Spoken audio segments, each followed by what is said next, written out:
कहानी की शुरुआत ब्राइटबर्न नाम के एक शहर से होती है, जहां काइल और टोरी ब्रायर अपने कमरे में आराम कर रहे होते हैं। तभी बाहर से हल्की गड़गड़ाहट की आवाज आने लगती है। टोरी को कुछ अजीब सा महसूस होता है और वह ध्यान से सुनने लगती है। तभी एक जोरदार धमाका होता है जिससे पूरा घर हिल जाता है। दोनों खिड़की के पास जाकर देखते हैं कि पास के जंगल में लाल रंग की तेज रोशनी दिखाई दे रही है। वे तुरंत उस जगह की तरफ निकल पड़ते हैं। वहाँ पहुँचकर उन्हें एक अजीब सा स्पेसशिप दिखाई देता है जिसके अंदर एक छोटा सा बच्चा मौजूद होता है। काइल और टोरी उस बच्चे को अपने साथ घर ले आते हैं और फैसला करते हैं कि वे उसे अपने बेटे की तरह पालेंगे। वे उसका नाम ब्रैंडन रखते हैं, लेकिन उन्हें अंदाजा नहीं होता कि उसी रात उनकी जिंदगी हमेशा के लिए बदल चुकी है। करीब 10 साल बाद एक सुबह टोरी ब्रैंडन को स्कूल के लिए उठाने उसके कमरे में जाती है, लेकिन कमरा खाली होता है। लुका छिपी खेलना उन दोनों का पसंदीदा खेल है, इसलिए टोरी समझ जाती है कि ब्रैंडन कहीं छिपा हुआ है। वह उसे ढूंढने के लिए सीटी बजाती है। कुछ ही सेकंड बाद दूर से भी सीटी की आवाज आती है। वह उस आवाज का पीछा करते हुए खलिहान तक पहुंचती है और हर कोने में उसे ढूंढने लगती है। तभी ब्रैंडन छिपने की जगह से बाहर आ जाता है। दोनों साथ में बाहर आते हैं, जहां काइल उनका इंतजार कर रहा होता है। वह ब्रैंडन को समझाता है कि खलिहान में ज्यादा मत आया करो, क्योंकि वहां हादसा हो सकता है। स्कूल में टीचर ब्रैंडन से मधुमक्खियों और ततैयों के बारे में सवाल पूछती हैं। ब्रैंडन सही जवाब देता है। वह बताता है कि मधुमक्खियां फूलों का पराग फैलाने में मदद करती हैं, जबकि ततैया दूसरे कीड़ों का शिकार करती हैं। वह पिस्टिफर नाम की एक खास प्रजाति के बारे में भी बताता है, जो अपना घोंसला खुद नहीं बनाती, बल्कि दूसरी प्रजातियों के घोंसलों का इस्तेमाल करके अपने बच्चों को पालती है। उसका जवाब सही होता है, लेकिन क्लास के बाकी बच्चों को उसकी बातें अजीब लगती हैं। रॉयस नाम का लड़का उसका मजाक उड़ाने लगता है और पूरी क्लास हंसने लगती है। सिर्फ कैटलिन उसका मजाक नहीं उड़ाती। वह मुस्कुराकर उसका हौसला बढ़ाती है और ब्रैंडन भी उसे देखकर मुस्कुरा देता है। उसी रात टोरी अपने पेंटिंग रूम में काम करने जाती है। तभी खलिहान की तरफ से हल्की लाल रोशनी दिखाई देती है। उसी समय ब्रैंडन अपने कमरे में अजीब तरह से तड़पने लगता है और उसका पूरा शरीर बिस्तर पर कांपने लगता है। टोरी को आवाजें तो सुनाई देती हैं, लेकिन उसे समझ नहीं आता कि क्या हो रहा है। कुछ देर बाद ब्रैंडन उठता है और चुपचाप खिड़की से बाहर निकल जाता है। थोड़ी देर बाद टोरी को बाहर किसी भारी चीज के गिरने की आवाज सुनाई देती है। वह बाहर देखने जाती है। तभी कोई बहुत तेज रफ्तार से उसके पास से निकल जाता है। घर के पीछे टंगे कपड़ों के बीच उसे एक पल के लिए ब्रैंडन की पीठ दिखाई देती है, लेकिन वह अंधेरे में गायब हो जाता है। तभी उसकी नजर खलिहान पर पड़ती है, जहाँ फिर वही लाल रोशनी चमक रही होती है। अंदर जाकर वह देखती है कि ब्रैंडन जमीन में बने पुराने ट्रैप डोर के ऊपर खड़ा किसी अजीब भाषा में कुछ बोल रहा है। वह दरवाजे पर लगी भारी जंजीरों को खींच रहा होता है, जैसे नीचे से कोई उसे बुला रहा हो। टोरी कई बार उसका नाम पुकारती है, लेकिन वह कोई जवाब नहीं देता। जब वह उसके कंधे पर हाथ रखती है तो ब्रैंडन चौंक जाता है। टोरी को लगता है कि वह नींद में चल रहा था, इसलिए वह उसे वापस घर ले आती है। रास्ते में ब्रैंडन बताता है कि उसे कुछ अजीब आवाजें सुनाई दे रही थीं, लेकिन टोरी उसकी बात को गंभीरता से नहीं लेती और उसे वापस कमरे में सुला देती है। थोड़ी देर बाद काइल भी उसका हाल पूछने आ जाता है। टोरी इस पूरी घटना के बारे में किसी को कुछ नहीं बताती। वह सिर्फ ब्रैंडन से कहती है कि वह नींद में चलते चलते नीचे आ गया था। अगले दिन काइल ब्रैंडन के साथ बैठकर पुरानी बातें याद करता है। वह बताता है कि जब उन्होंने उसे गोद लिया था, तब शुरुआत में उसके साथ रिश्ता बनाना आसान नहीं था। एक दिन उसने उसे चुप कराने के लिए एक कैंडी दी थी और उसी दिन से दोनों के बीच एक खास रिश्ता बन गया। आज भी दोनों साथ बैठकर वही कैंडी खाते हैं। कुछ देर बाद काइल यार्ड में काम करने चला जाता है और ब्रैंडन अकेला रह जाता है। ब्रैंडन लॉन मोवर स्टार्ट करने की कोशिश करता है, लेकिन वह चालू नहीं होता। गुस्से में वह भारी लॉन मोवर को एक ही झटके में दूर फेंक देता है। वह अपने हाथों को देखने लगता है, क्योंकि अब उसे अपनी अजीब ताकत का एहसास होने लगता है। फिर वह उस लॉन मोवर के पास जाता है जो उल्टा पड़ा होता है और उसके ब्लेड अभी भी घूम रहे होते हैं। तभी उसके कानों में फिर वही रहस्यमयी आवाजें गूंजने लगती हैं। उन आवाजों के असर में आकर वह अपना हाथ सीधे घूमते हुए ब्लेड पर रख देता है। अगले ही पल मशीन पूरी तरह टूट जाती है, लेकिन ब्रैंडन के हाथ पर एक छोटा सा निशान तक नहीं आता। अब साफ हो जाता है कि उसके अंदर कोई ऐसी ताकत है जो बिल्कुल इंसानों जैसी नहीं है। कुछ समय बाद ब्रैंडन का 12वां जन्मदिन आता है। पूरा परिवार एक लोकल रेस्टोरेंट में उसका जन्मदिन मनाने पहुंचता है। टोरी की बहन मैरिली और उसका पति नोआ भी वहां आते हैं। मैरिली, जो ब्रैंडन के स्कूल में काउंसलर भी है, उसकी पढ़ाई और तेज दिमाग की खूब तारीफ करती है। जन्मदिन के गिफ्ट में नोआ उसे शिकार करने वाली एक राइफल देता है, लेकिन काइल तुरंत वह राइफल उसके हाथ से ले लेता है। वह कहता है कि ब्रैंडन अभी इतना बड़ा नहीं हुआ कि बंदूक इस्तेमाल कर सके। यह सुनकर ब्रैंडन नाराज हो जाता है और जिद करने लगता है कि बंदूक उसे ही दी जाए, लेकिन काइल अपनी बात से पीछे नहीं हटता। गुस्से में ब्रैंडन जोर से मेज पर मुक्का मार देता है। उसी पल रेस्टोरेंट के पास लगे आर्केड गेम्स की सभी स्क्रीन अचानक झिलमिलाने लगती हैं। काइल फैसला करता है कि अब पार्टी खत्म करके घर चलना ही बेहतर होगा, लेकिन ब्रैंडन उठता नहीं, इसलिए काइल उसका हाथ पकड़कर उसे उसे उठाने की कोशिश करता है। जैसे ही वह उसका हाथ पकड़ता है, आर्केड की स्क्रीन एक बार फिर अजीब तरीके से झिलमिलाने लगती है। तब टोरी बीच में आती है और प्यार से ब्रैंडन को समझाकर अपने साथ बाहर ले जाती है। रेस्टोरेंट से निकलते समय एरिका नाम की एक वेट्रेस उन्हें ध्यान से देख रही होती है। घर पहुंचने के बाद काइल और टोरी ब्रैंडन के बदलते व्यवहार पर बात करते हैं। टोरी कहती है कि शायद यह उसकी उम्र का असर है। आखिर जब वे खुद टीनेजर थे तब उन्होंने भी कम शरारतें नहीं की थीं। वह यह भी बताती है कि उसके अपने माता पिता कभी उसका साथ नहीं देते थे, इसलिए वह चाहती है कि ब्रैंडन को हमेशा उनका प्यार और भरोसा मिले। काइल भी उसकी बात से सहमत हो जाता है और अगले दिन पूरे परिवार के साथ कैंपिंग पर जाने का सुझाव देता है ताकि सब साथ समय बिता सकें। अगली सुबह सब लोग कैंपिंग की तैयारी कर रहे होते हैं। टोरी ब्रैंडन से कहती है कि अपनी जैकेट भी साथ रख ले, लेकिन वह उसकी बात का कोई जवाब नहीं देता और चुपचाप नाश्ता करता रहता है। तभी काइल की नजर उसके हाथ पर जाती है। ब्रैंडन आराम से लोहे का फोर्क चबा रहा होता है। काइल तुरंत उसके हाथ से फोर्क छीन लेता है। तब ब्रैंडन भी देखता है कि उसके हाथ में रखा मजबूत मेटल का फोर्क पूरी तरह मुड़ चुका है। बाद में टोरी सामान पैक करने के लिए उसके कमरे में जाती है। जैकेट ढूंढते ढूंढते उसे बिस्तर के नीचे कुछ कागज छिपे हुए मिलते हैं। वह उन्हें निकालकर काइल को दिखाती है। शुरुआत में उन कागजों में बिना कपड़ों वाली महिलाओं की तस्वीरें होती हैं। दोनों सोचते हैं कि इस उम्र में ऐसी जिज्ञासा होना सामान्य बात है, लेकिन बाकी कागजों में इंसानों के शरीर के अंगों के डरावने स्केच बने होते हैं। यह देखकर टोरी और काइल तय करते हैं कि अब ब्रैंडन से गंभीर बात करना जरूरी है। थोड़ी देर बाद काइल ब्रैंडन को शिकार पर ले जाता है। रास्ते में वह उससे बड़े होने, रिश्तों और प्यार के बारे में समझाने की कोशिश करता है। वह कहता है कि किसी के करीब होना सिर्फ शरीर की बात नहीं होती, बल्कि भरोसे और प्यार की भी बात होती है। वह यह भी समझाता है कि इस उम्र में नई नई भावनाएं और इच्छाएं आना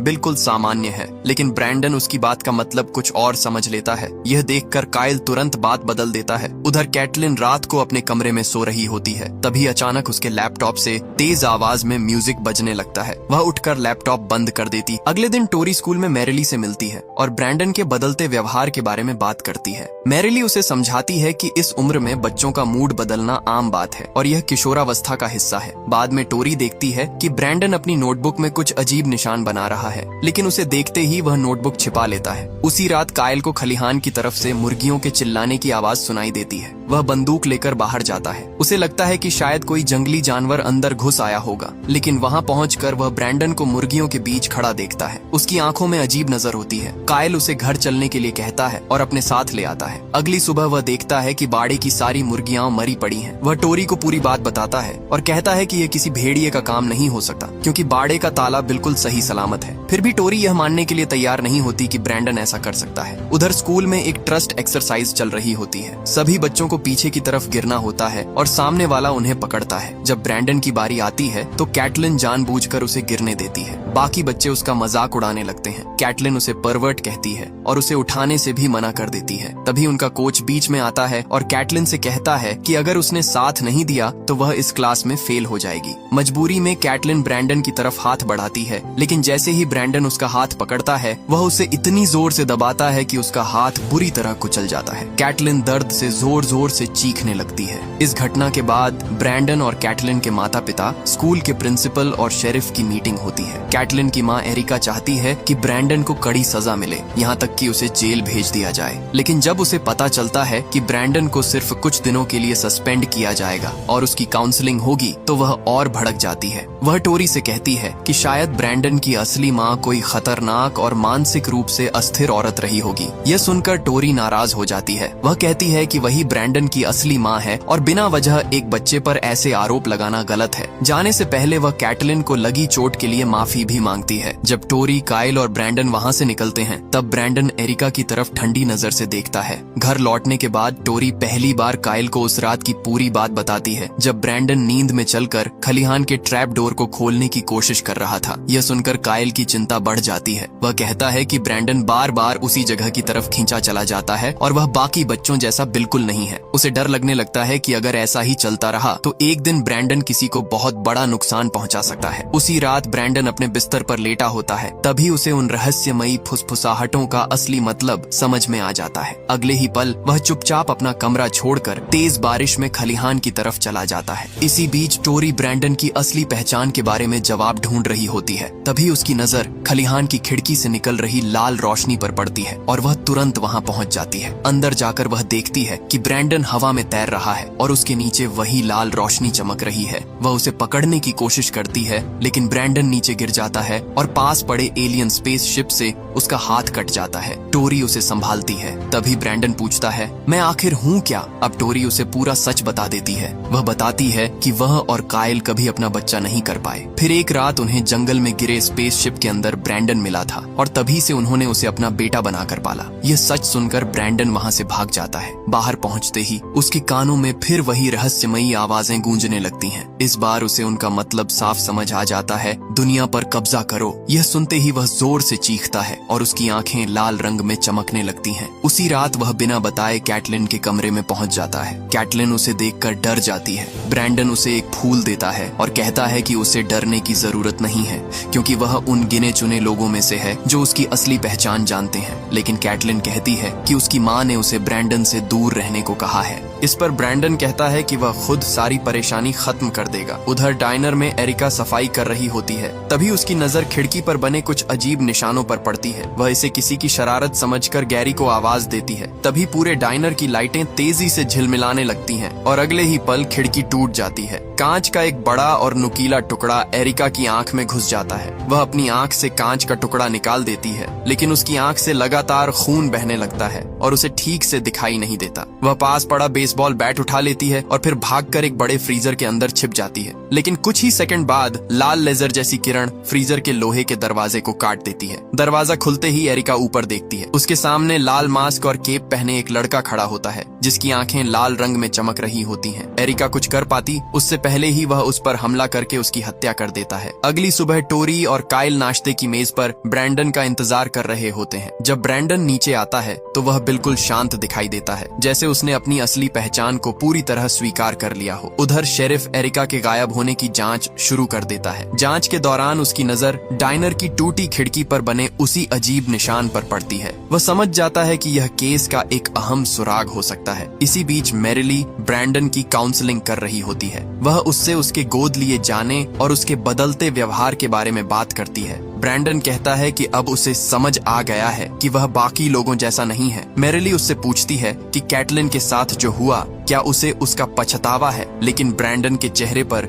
जरा भी अफसोस नहीं होता। यह देखकर मैरिली फैसला करती है कि वह पूरी बात शेरिफ को बताएगी। ये सुनते ही ब्रैंडन गुस्से में आ जाता है। उधर एक बार में काइल अपने दोस्तों के साथ एरिका की मौत की चर्चा कर रहा होता है। तभी ईजे कहता है कि कहीं इस सब के पीछे ब्रैंडन तो नहीं है, क्योंकि कैटलिन के साथ भी वह हिंसक हो चुका है। ये सुनकर काइल तुरंत उसे डांट देता है। ईजे अपनी बात के लिए माफी मांग लेता है, लेकिन काइल के मन का डर और बढ़ जाता है। उसे लगने लगता है कि ब्रैंडन धीरे धीरे किसी खतरनाक चीज में बदल रहा है। हालांकि नोआ बात बदलने की कोशिश करता है। वह कहता है कि हर बच्चा कभी कभी राक्षस जैसा व्यवहार करता है। इतना कहकर वह अपने घर चला जाता है। उधर मैरिली घर पर अकेली होती है। तभी ब्रैंडन उसके सामने आ जाता है। वह शांत आवाज में कहता है कि शेरिफ को रिपोर्ट देने का फैसला बदल देना ही उसके लिए बेहतर होगा, लेकिन मैरिली साफ मना कर देती है और उसे घर से चले जाने को कहती है। ब्रैंडन सिर्फ एक डरावनी मुस्कान देता है और वहाँ से चला जाता है। मैरिली दरवाजा बंद करती है और सोने से पहले नोआ को एक मैसेज भेजती है, लेकिन उसे अंदाजा नहीं होता कि लाल मास्क पहने ब्रैंडन अभी भी उसके घर के अंदर छिपा हुआ है। वह चुपचाप उसके कमरे में घुस जाता है।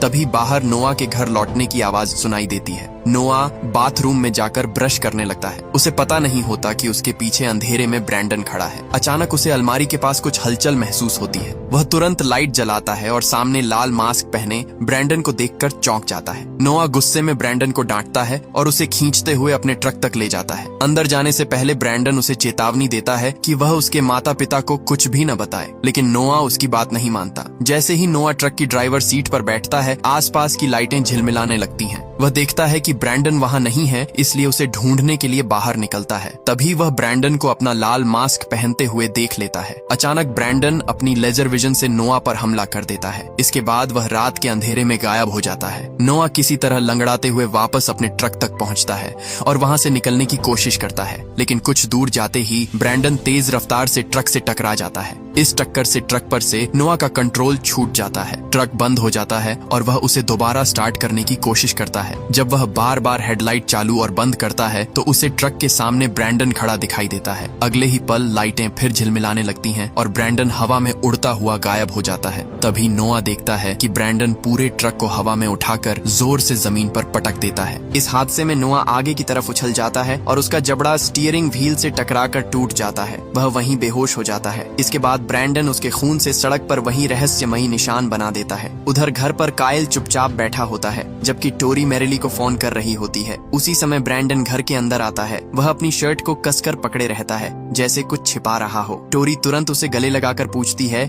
कि क्या हुआ, लेकिन ब्रैंडन झूठ बोल देता है। वह कहता है कि सॉकर गेम में कुछ लड़कों ने उसके साथ बदमाशी की थी। काइल और टोरी दोनों समझ जाते हैं कि वह सच नहीं बोल रहा। ब्रैंडन अपने कमरे में चला जाता है। दोनों समझ नहीं पाते कि अपने एलियन बेटे की मदद कैसे करें, क्योंकि उसके लिए कोई स्पेशलिस्ट ढूंढना आसान नहीं है। काइल खुद को और टोरी को ही दोष देने लगता है। उसे लगता है कि उन्होंने एक ऐसे बच्चे की परवरिश की जो पूरी तरह इंसान ही नहीं था। उसी रात काइल को एक सपना आता है। वह खुद को फिर उसी जंगल में देखता है जहां उन्हें पहली बार ब्रैंडन मिला था। सपने में टोरी अपनी गोद में खून से लथपथ एक बच्चे को उठाए खड़ी होती है। जब वह उस बच्चे को काइल की तरफ बढ़ाती है तो काइल की आंखों के सामने उसी राक्षस की तस्वीर आ जाती है जिसमें ब्रैंडन बदल सकता है। तभी मैरिली के फोन से उसकी नींद खुल जाती है। काइल और टोरी तुरंत अस्पताल पहुंचते हैं। वहां मैरिली नोआ के एक्सीडेंट की वजह से परेशान होती है। दोनों उसे संभालने की कोशिश करते हैं। अस्पताल में मैरिली बताती है कि नोआ के एक्सीडेंट से ठीक पहले ब्रैंडन उससे मिलने आया था। ये सुनकर काइल और टोरी दोनों हैरान रह जाते हैं। अगली सुबह दोनों ब्रैंडन से बात करने की कोशिश करते हैं। उन्हें अजीब लगता है कि नोआ की मौत के बाद भी ब्रैंडन बिल्कुल शांत है और उसके चेहरे पर जरा भी दुख नहीं है। टोरी उससे पूछती है कि क्या उसे पता है कि नोआ के साथ क्या हुआ था, लेकिन ब्रैंडन फिर झूठ बोल देता है और कहता है कि उसे कुछ नहीं पता। यह सुनकर काइल अपना गुस्सा रोक नहीं पाता। उसे डर लगने लगता है कि कहीं उनके बेटे ने ही यह सब तो नहीं किया। गुस्से में वह ब्रैंडन पर चिल्लाने लगता है। तभी ब्रैंडन उसे जोर से धक्का देता है और काइल पीछे जाकर एक कैबिनेट से टकरा जाता है। टोरी बीच में आकर ब्रैंडन से कहती है कि वह अपने कमरे में चला जाए। बाद में काइल को लगता है कि ब्रैंडन उससे कुछ छिपा रहा है। जब ब्रैंडन नहा रहा होता है तब काइल उसके कमरे की तलाशी लेता है। वहाँ उसे खून से सनी हुई एक शर्ट मिलती है। वह उस शर्ट को छिपा देता है और ब्रैंडन के सामने ऐसा दिखाता है जैसे उसे अपनी हरकत पर पछतावा हो। बाद में काइल वह खून लगी शर्ट टोरी को दिखाता है और कहता है कि यही सबूत है कि ब्रैंडन किसी अपराध में शामिल है। लेकिन टोरी इस बात पर यकीन करने से इनकार कर देती है और उस सबूत को भी नजरअंदाज कर देती है। यह देखकर काइल बहुत दुखी हो जाता है। गुस्से में वह कह देता है कि ब्रैंडन उनका असली बेटा ही नहीं है। काइल की यह बात सुनकर टोरी वहां से चली जाती है। उधर शेरिफ नोआ के एक्सीडेंट वाली जगह की जांच कर रहा होता है। वहां भी उसे वही रहस्यमयी निशान मिलता है जो पहले एरिका के केस में मिला था। अब उसका शक और गहरा हो जाता है। इधर काइल ब्रैंडन के बचपन की पुरानी चीजें देखता है और उन दिनों को याद करता है जब वह अपने बेटे से बहुत प्यार करता था। सोने से पहले वह टोरी से कहता है कि वह ब्रैंडन को कैंपिंग पर ले जाना चाहता है। उसे उम्मीद होती है कि इससे उनके रिश्ते फिर से ठीक हो जाएंगे। ये सुनकर टोरी को भी थोड़ी राहत मिलती है। अगली सुबह काइल और ब्रैंडन कैंपिंग के लिए निकल जाते हैं। पूरे रास्ते दोनों के बीच कोई बात नहीं होती। इधर शेरिफ टोरी से मिलने उसके घर आता है। वह ब्रैंडन के बारे में सवाल पूछता है और नोआ के एक्सीडेंट वाली जगह पर मिले अजीब निशान की फोटो दिखाता है। वह कहता है कि यह निशान 2 B अक्षरों को जोड़कर बना हुआ लगता है और शायद इसका संबंध ब्रैंडन ब्रायर से है। टोरी अनजान बनने की कोशिश करती है, लेकिन शेरिफ समझ जाता है कि वह उससे कुछ छिपा रही है। जाते समय वह कहता है कि वह दोबारा वापस आएगा। शेरिफ के जाते ही टोरी ब्रैंडन के कमरे में जाती है। वहाँ उसे उसकी नोटबुक मिलती है जो उन्हीं रहस्यमयी निशानों से भरी होती है। पन्ने पलटने पर उसमें एरिका और नोआ की मौत के पूरे दृश्य बने दिखाई देते हैं। उधर जंगल में काइल और ब्रैंडन साथ चल रहे होते हैं। जैसे ही ब्रैंडन का ध्यान दूसरी तरफ जाता है, काइल बंदूक निकालकर उस पर निशाना साध लेता है। उसकी आंखों से आंसू निकल आते हैं, लेकिन वह ट्रिगर दबा देता है। गोली सीधे ब्रैंडन के सिर में लगती है। फिर भी वह ऐसे खड़ा रहता है जैसे उसे कुछ हुआ ही न हो। काइल जल्दी से दूसरी गोली भरता है, लेकिन उससे पहले ही ब्रैंडन गायब हो जाता है। काइल भागने की कोशिश करता है, मगर ब्रैंडन पलक झपकते ही उसे पकड़ लेता है। काइल अपनी जान की भीख मांगता है, लेकिन अगले ही पल ब्रैंडन अपनी लेजर विजन से उसके सिर के आर पार वार कर देता है और काइल की वहीं मौत हो जाती है। इधर टोरी बार बार काइल के फोन पर कॉल करती है, लेकिन फोन ब्रैंडन उठाता है। वह कहता है कि काइल मर चुका है। टोरी उसकी बात मानने से इनकार कर देती है और पूछती है कि वह कहाँ है। ब्रैंडन जवाब देता है कि वह घर पर है और काइल का फोन अपने हाथ में ही कुचल देता है। उसी समय वह पूरे घर को तहस नहस करना शुरू कर देता है। टोरी 911 पर कॉल करती है, लेकिन ब्रैंडन उसका कॉल कटवा देता है। कुछ देर बाद शेरिफ और उसका डिप्टी ब्रायर परिवार के घर पहुंचते हैं। जैसे ही टोरी उनसे मिलती है, ब्रैंडन उनके सामने ही शेरिफ को मार देता है। डिप्टी टोरी से छिप जाने के लिए कहता है और बैकअप बुलाने की कोशिश करता है, लेकिन उसके रेडियो में सिर्फ रुकावट की आवाज आती है। तभी ब्रैंडन उसके पीछे आ जाता है और उसे पूरे घर में बार बार पटकता है। आखिरकार वह खून से लथपथ होकर वहीं गिर जाती है, ठीक उस बिस्तर के सामने जिसके नीचे टोरी छिपी होती है। ब्रैंडन पूरे कमरे में टोरी को ढूंढता है, लेकिन उसे पता नहीं चलता कि टोरी पहले ही खिड़की के बाहर लटक चुकी है। अचानक उसका पैर फिसल जाता है और वह नीचे गिर जाती है। गिरने से उसके हाथ में तेज दर्द होता है। उसी दर्द से उसे ब्रैंडन की पुरानी चोट याद आ जाती है और उसे समझ आ जाता है कि उसे क्या करना है। वह तुरंत उठकर खलिहान की तरफ भागती है और ब्रैंडन भी उसके पीछे पहुंच जाता है। खलिहान के अंदर टोरी ट्रैप डोर खोलती है। अंदर रखा एलियन स्पेसशिप अजीब रोशनी से चमकने लगता है। उसी रोशनी में उसे एरिका की चीर फाड़ की हुई लाश दिखाई देती है। टोरी स्पेसशिप से धातु का एक नुकीला टुकड़ा उठाकर अपनी जेब में रख लेती है। फिर वह सीटी बजाकर ब्रैंडन को बुलाती है, जैसे वे बचपन में लुका छिपी खेलते समय किया करते थे। वह उसके पास जाती है। कुछ पल के लिए ब्रैंडन शांत हो जाता है और टोरी की बाहों में आ जाता है। उसी समय टोरी अपनी जेब से धातु का नुकीला टुकड़ा निकालती है और उसे मारने की कोशिश करती है, ताकि वह आगे किसी और को नुकसान न पहुंचा सके। लेकिन ब्रैंडन को उसकी चाल समझ आ जाती है। उसका गुस्सा फिर भड़क उठता है और वह जोर से चीखने लगता है। टोरी कुछ कर पाती उससे पहले ही ब्रैंडन उसे कसकर पकड़ लेता है और खलिहान की छत तोड़ते हुए आसमान में उड़ जाता है।